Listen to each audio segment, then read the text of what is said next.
Hello students, welcome back to our channel Tesla NCERT physics classes में। आज हम class 11 के चैप्टर नंबर 12 से लास्ट न्यूमेरिकल नंबर 12.10 को सॉल्व करने वाले हैं। तो जैसा कि सामने क्वेश्चन में दिया गया है कि नाइट्रोजन गैस के एक सिलेंडर में 2.0 एटीएम दाब एवं 17 डिग्री सेंटीग्रेड ताप पर नाइट्रोजन अणुओं के माध्य मुक्त पथ एवं संघट आवृत्ति का आकलन करना है हमें। और हमें दिया गया कि जो नाइट्रोजन अणु है उसकी त्रिज्या जो है लगभग 1.0 एंगस्ट्रॉम हमें लेनी है। संघट काल की तुलना, जो संघट काल होगा, जितने टाइम तक ये संघट होगा उसकी तुलना में करनी है। दो संघटों के बीच स्वतंत्रता पूर्वक चलने में जो लगने वाला समय है उससे हमें तुलना करनी है। और जो नाइट्रोजन का जो एक अणु का जो द्रव्यमान है वो हमें दिया गया है 28.0 यू, जो यहाँ पर एटॉमिक मास यूनिट, जो अणुभार की यूनिट है वो हमें दी गई है। तो एक बार हमें जो भी डाटा दिया गया उसे हम एक बार लिख लेते हैं जल्दी से एक बार। तो देखिए, एक तो हमें दिया गया है कि नाइट्रोजन गैस के सिलेंडर में जो दाब है, तो यहाँ पर जो दाब का मान है गैस पर, ये मान लीजिए कैपिटल पी है, ये हमें दिया गया है 2.0 एटीएम। और जो ताप है कैपिटल टी, ये हमें दिया गया है 17 डिग्री सेंटीग्रेड। तो मोस्टली जो ताप है वो केल्विन में काम आता है, तो हम इसको केल्विन में कन्वर्ट कर लेते हैं। 17 प्लस केल्विन में कन्वर्ट करने के लिए डिग्री सेंटीग्रेड में हम 273 ऐड कर देंगे, तो ये 16 क्या जाएगा 290 केल्विन। और हमें दिया गया है नाइट्रोजन के अणु की त्रिज्या, तो N2 के अणु की त्रिज्या, ठीक है, R जो हमें दी गई है वो, इस R को हम एक बार यहाँ पर स्मॉल r से नोट कर देते हैं, क्योंकि यहाँ पर जब हम आदर्श गैस समीकरण काम करेंगे तो वहाँ पर कैपिटल R जो होगा वो ऑलरेडी एक सिंबल होगा जो गैस नियतांक को दर्शाएगा। तो यहाँ पर त्रिज्या को स्मॉल r से दिखा रहे हैं 1.0 एंगस्ट्रॉम, जिसका हमें मान दिया गया है। यहाँ पर एंगस्ट्रॉम को अगर हम एमकेएस में बदलेंगे तो हम यहाँ कह सकते हैं इसको कि ये जो मान है वो होगा 1.0 गुना 10 की पावर माइनस 10 मीटर, क्योंकि जो एक एंगस्ट्रॉम है उसका मान 10 की पावर माइनस 10 मीटर होता है, ठीक है। और साथ में जो N2 है इसका अणुभार हमें दिया गया है, अणुभार जो होता है हम कैपिटल एम से नोट करेंगे, इसका मान हमें दिया गया 28.0 यू, या इसका जो मात्रक होता है मोस्टली हम जो काम में लेते हैं वो होता है ग्राम प्रति मोल, ठीक है। तो एक तो हमें माध्य मुक्त पथ याद करना है, तो चूंकि हम जानते हैं माध्य मुक्त पथ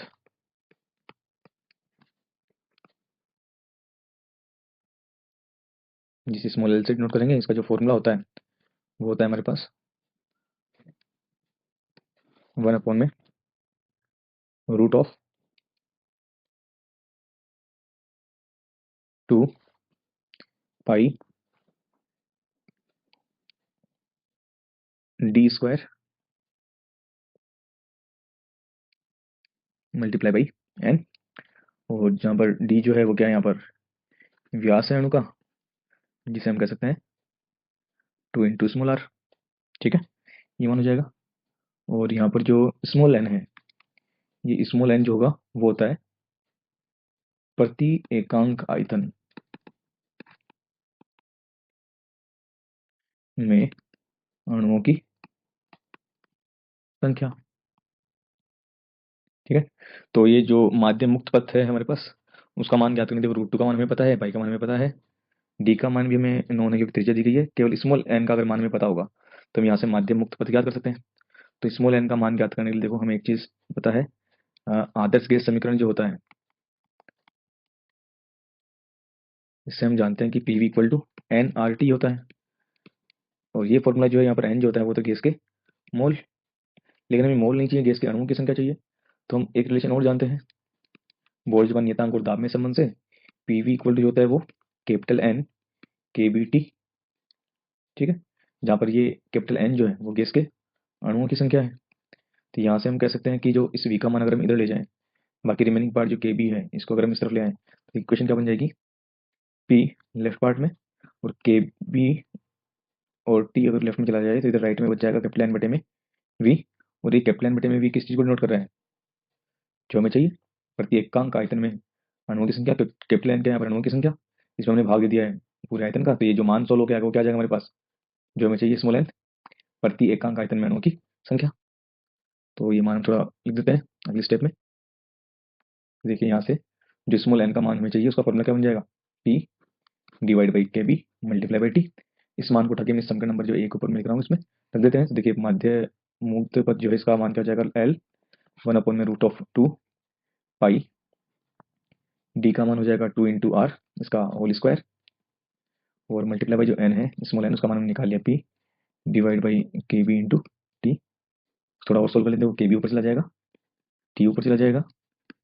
डिवाइड में जाएगा √2, ठीक है, पाई 2 का स्क्वायर यहाँ पर हो गया 4, और r का स्क्वायर r² मल्टीप्लाई में कैपिटल बी, ठीक है। तो मान रख देते हैं, तो मान रखने पर, ठीक है, सारे मान यहाँ पर जो दिए गए हैं उनको रख देंगे यहाँ पर, और यहाँ पर जो पी का मान हमें रखना है वो पी का मान भी हमें जैसे रखना होगा, वो एटीएम में दिया उसे हम न्यूटन प्रति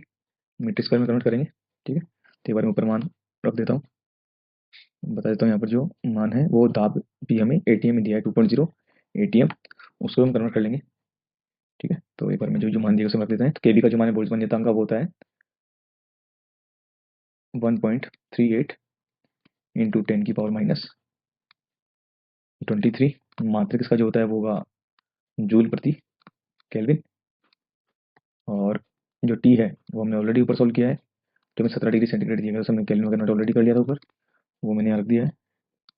और यहाँ पर जो मान है बाकी रिमेनिंग वो √2 है, और पाई का जो मान है वो 3.14 मल्टीप्लाई में 4, आर जो है हमें एक एंगस्ट्रॉम दिया गया था जिसे हमने कन्वर्ट कर लिया था 8.0 एंगस्ट्रॉम का मान 10⁻10 मीटर हमने ऊपर रखा था, तो यहाँ पे कन्वर्ट किया हुआ मान मैंने यहाँ पर रख दिया है, इसका स्क्वायर है। अब पी का जो मान है वो यहाँ पर 2 एटीएम है, और जो कि एटीएम जो है उसमें वो न्यूटन प्रति मीटर स्क्वायर में, हम जानते हैं कि जो एक एटीएम का मान न्यूटन प्रति मीटर स्क्वायर में जो होगा वो होगा 1.013 इंटू 10⁵ न्यूटन प्रति मीटर स्क्वायर। तो इस मान को मैं यहाँ रख रहा हूँ, तो ये मान हो जाएगा हमारे पास, देखो मात्रक में यहाँ पर साथ में रख देता हूँ यहाँ पर 2, एटीएम की जगह में इसका मान रख देता हूँ यहाँ पर 1.013 इंटू 10⁵ न्यूटन प्रति मीटर स्क्वायर। देखो यहाँ पर जो दाब का मान न्यूटन में रखा है, तो मैं जो यहाँ पर मात्रक है जूल उसको भी मैं कन्वर्ट कर रहा हूँ न्यूटन में, क्योंकि जो जूल है, जूल होता है वो न्यूटन इंटू मीटर इक्वल होता है। ये मैं इसलिए लिख रहा हूँ ताकि मात्रक जो है इजीली सॉल्व आउट हो सके, ठीक है। तो यहाँ से हम देख सकते हैं आसानी से कि जो केल्विन है इस केल्विन से केल्विन कैंसिल आउट हो जाएगा, और इस न्यूटन से ये न्यूटन कैंसिल आउट हो जाएगा, और ये देखिए यहाँ से मीटर का जो स्क्वायर होगा, मीटर का स्क्वायर इसलिए मीटर स्क्वायर होगा, तो ये इससे मीटर स्क्वायर कैंसिल आउट हो जाएगा। जब स्क्वायर होकर बाहर आएगा मीटर इस ब्रैकेट से, तो मीटर स्क्वायर बनेगा, तो उस मीटर स्क्वायर से ये मीटर स्क्वायर कैंसिल आउट हो जाएगा, तो ओनली मात्रक बचेगा यहाँ पर मीटर, जो कि मात्रक है दूरी या लंबाई का, और वही है हमारे पास जो लेफ्ट हैंड पार्ट में माध्य मुक्त पथित्र की लंबाई है, यही हमें सोल्व करना है। तो इसको मैं सिस्टमेटिक रूप से लिख रहा हूँ, मैं 10 की पावर जो है मैं लास्ट में लिख रहा हूँ एक बार। तो हमारे पास केवल बचा है ऊपर 1.38, साथ में 290, और इंटू में 10⁻23, और नीचे जो है वो हमारे पास है √2,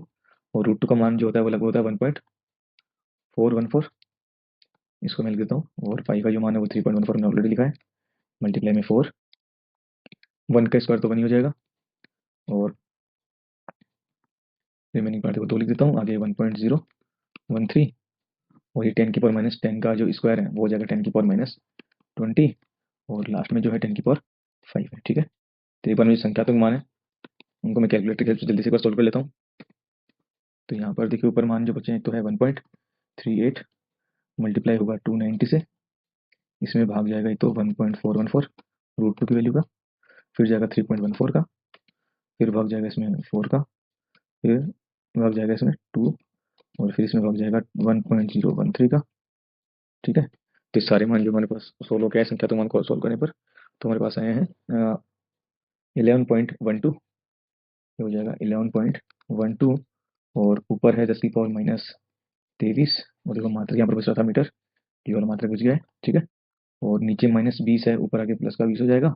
और जो 5 है ये प्लस का ऊपर आके माइनस का 5 हो जाएगा, मात्रक वही मीटर। तो यहाँ से जो माध्यम मुक्त पथ है इसका जो मान आ रहा है हमारे पास कितना आ गया देखो 11.12 है ना, इसको हम साइंटिफिक नोटेशन अकॉर्डिंग ये जो मान है पॉइंट ये एस्ट्रोनॉमिक से ठीक पहले होना चाहिए, तो यहाँ होना चाहिए, इसके लिए हमें 10 से भाग देना पड़ेगा और 10 से गुणा करना होगा, ठीक है। और 10 का मतलब 10⁻1,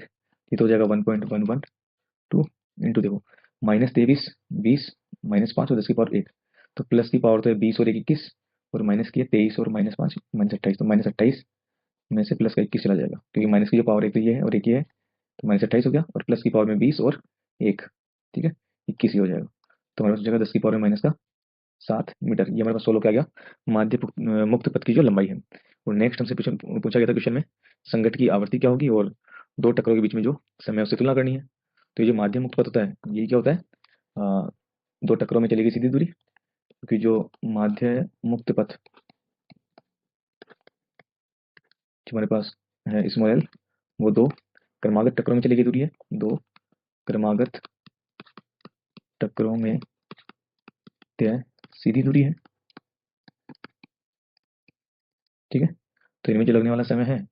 वही हमारे पास दो क्रमागत टक्करों में लगने वाला समय होगा। तो समय ज्ञात करना है तो उसके लिए क्या चाहिए, वेग भी चाहिए, क्योंकि जो दूरी है अगर उसमें हम जब चाल से हम इसमें डिवाइड करेंगे तो हमें हमारे पास समय निकल के आ जाएगा, ठीक है, वही हमें ज्ञात करना है। तो जो चाल है यहाँ पर वो कौन सी होगी, वीआरएमएस, और वीआरएमएस जो चाल है उसका जो फॉर्मूला होता है वीआरएमएस चाल का, वो होता है √3 RT divide by capital M. तो हमारे पास सारे मान तो मैं एक बार मान रख देता हूँ। तो यहाँ से जो वीआरएमएस है नाइट्रोजन अणु के लिए, वो देखिए कितना हो जाएगा, यहाँ पर 3 एज इट इज संख्या है, आर का जो मान है वो यहाँ पर कितना हो जाएगा, चूंकि ताप में केल्विन में दिया गया और एम जो अणुभार है वो ग्राम प्रति मोल में, तो आर का मान हम मोल में रखेंगे, तो मोल की टर्म में जिसका मान होगा वो होता है 8.314, और एम के स्पति के अकॉर्डिंग इसका मान जो होगा वो यूनिट में जो हो जाएगा, आर का मान क्या हो जाएगा, जूल केल्विन प्रति मोल, और जो टी का मान है हमें दिया गया है 290 केल्विन, ठीक है, और जो एम का मान है वो हमें दिया गया है 28 ग्राम प्रति मोल, ठीक है, इसका मान होता है। और हम जूल को भी हम कन्वर्ट कर लेंगे, देखिए आगे एक बार थोड़ा सॉल्व कर लेते हैं, फिर आगे कन्वर्ट कर लेंगे। तो केल्विन से यहाँ पर केल्विन कैंसिल आउट हो जाएगा, और चूंकि ग्राम है ऊपर जो जूल है, इस जो मोल से मोल भी कट जाएगा, और इस जूल को हम लिखते हैं न्यूटन इंटू मीटर, और न्यूटन जो होता है यहाँ पर वो होता है किलोग्राम मीटर प्रति सेकंड स्क्वायर, और इंटू में मीटर आ जाएगा। तो अगले स्टेप में थोड़ा मात्रा थोड़ा चेंज कर देंगे, तो देखिए मान क्या हो जाएगा, √3 मल्टीप्लाई बाई 8.314 मल्टीप्लाई में इस जूल का जो मान है वो, देखिए यहाँ पर नीचे जैसे ग्राम में मान है, तो इस किलोग्राम को मैं साथ में ग्राम में कन्वर्ट कर रहा हूँ, तो हो जाएगा 1000 ग्राम, और मीटर इंटू मीटर हो जाएगा मीटर स्क्वायर बटे में सेकंड स्क्वायर, और डिवाइड में हो जाएगा 28 ग्राम, और साथ में है 290, तो यहाँ से ग्राम भी कैंसिल आउट हो जाएगा। तो मात्रा हमारे पास मीटर स्क्वायर प्रति सेकंड स्क्वायर जो रूट है वो मीटर पर सेकंड, जो कि वी का मात्रा वही आ जाएगा। तो इसको हम कैलकुलेटर की हेल्प से हम वीआरएमएस का मान जल्दी से सॉल्व कर लेते हैं। तो ऊपर से एक तो 3 मल्टीप्लाई बाई 8.314 मल्टीप्लाई बाई 1000, तो मल्टीप्लाई बाई 290 डिवाइड में 28, और जो है उसका पूरे का अंडर रूट, हमारे पास ये माना जाएगा 508.26, ठीक है। तो इसको मैं लिख देता हूँ 508.26 मात्रक मीटर स्क्वायर पर सेकंड स्क्वायर, जो अंडर रूट है वो जाएगा मीटर प्रति सेकंड, ये हमारे पास मात्रक हो जाएगा। तो हमने वीआरएम से निकाल दिया है, तो हमसे संगत की आवृत्ति पूछी गई है, तो ये तो हो गया टक्करों में सीधी चली गई दूरी। तो एक बार हमसे जो पूछा है दो क्रमागत टक्करों में जो लिया गया समय है वो निकाल लेते हैं। तो दो क्रमागत टक्करों या संगत में लगा समय, तो जो दो क्रमागत टक्करों में जो लगा समय है जिसे हम विश्रांति काल भी कहते हैं, स्टोक का जो मान क्या जाएगा, जो तय दूरी है, तो दो क्रमागत टक्करों में चली दूरी मतलब माध्य मुक्त पथ बटे में जो चाल है वीआरएमएस, तो दोनों मान हम रख देंगे। जो माध्य मुक्त पथ है हमारे पास उसका मान हमने ऊपर सोल्व किया है, तो इसका मान हमारे पास आया था 1.112 इंटू 10⁻7 मीटर, ये रख देंगे। तो हमारे पास आया 1.112 इंटू 10⁻7 मात्रक मीटर था, और डिवाइड में वीआरएमएस का मान हमारे पास 508.26 मीटर प्रति सेकंड। तो यहाँ से मीटर कैंसिल आउट हो जाएगा, तो मात्रक सेकंड में हमारे पास सोल्व किया जाएगा। तो हमारे पास यहाँ से जो मान है विश्रांति काल या दो क्रमागत टक्करों में जो समय है वो हम कैलकुलेटर की हेल्प से सोल्व कर लेते हैं। तो ऊपर मान है 1.112, इसमें हम संख्यात्मक मान से जो 508.26 इसका भाग देंगे तो आ जाएगा हमारे पास 0.00218, 0.00218, ठीक है। तो मैं इसको लिख देता हूँ 0.00218, 0.00218 इंटू 10⁻⁻7 सेकेंड। ठीक है, ये हमारे पास मान निकल के आ गया है 2 क्रमागत टक्करों में लगा समय, और इसकी हमें तुलना करनी है संगत काल से। ठीक है, तो जो संगत काल है, तो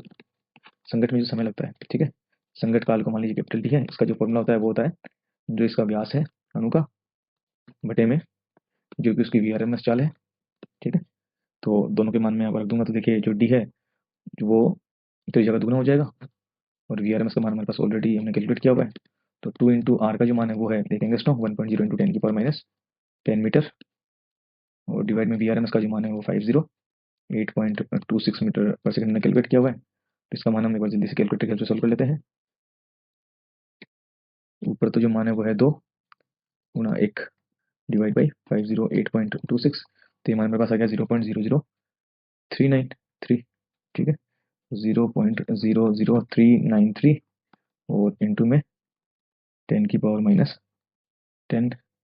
और मात्रक की बात करें तो मीटर से मीटर कैंसिल हो जाएगा, मात्रक भी बच जाएगा सेकंड। दोनों मान निकालिए, संगत काल भी निकाल लिया, और दो क्रमागत टक्करों में लगा समय, तो हमें प्रश्न में संगत काल की तुलना अणुओं का जो 2 क्रमागत टक्करों में जो लगा समय है उनसे तुलना करनी है। तो संगत काल कैपिटल टी व क्रमागत टक्करों में लगा समय मतलब विश्रांति काल में तुलना, तो तुलना कर रहे हैं इसकी कैपिटल टी की स्मॉल जो टो से, तो टी अपॉन टो का मान हमें कैलकुलेट करना है। तो टी का जो मान हमारे पास कितना है 0.00393 इंटू 10⁻⁻10, और डिवाइड में ये मान जो है कितना 0.00218 इंटू 10⁻⁻7 सेकेंड। ठीक है, सेकेंड से सेकेंड कैंसिल आउट हो जाएगा, तो इसको एक बार 10 की पावर हम सोल्व कर लेंगे, तो देखिए 0.00393 ऊपर रह जाएगा, नीचे 0.00218, और ये 10⁻⁻10 में से प्लस का 7 हो जाएगा ऊपर आके, तो 10⁻⁻10 प्लस का 7, मात्रक से मात्रक कैंसिल आउट हो जाएगा ये। ठीक है, तो टी अपॉन टो का जो मान है एक बार इसको कैलकुलेटर की हेल्प से जल्दी से सोल्व कर लेते हैं। मान जो स्टार्टिंग का मान है ऊपर तो है 0.00393, डिवाइड में है 0.00218, तो ये माना गया 1.8 अराउंड, तो ये हो जाएगा 1.8, और इंटू में है 10⁻⁻3। ठीक है, तो ये मान लगभग इतना निकल के हमारे पास सोल्व क्या आया है,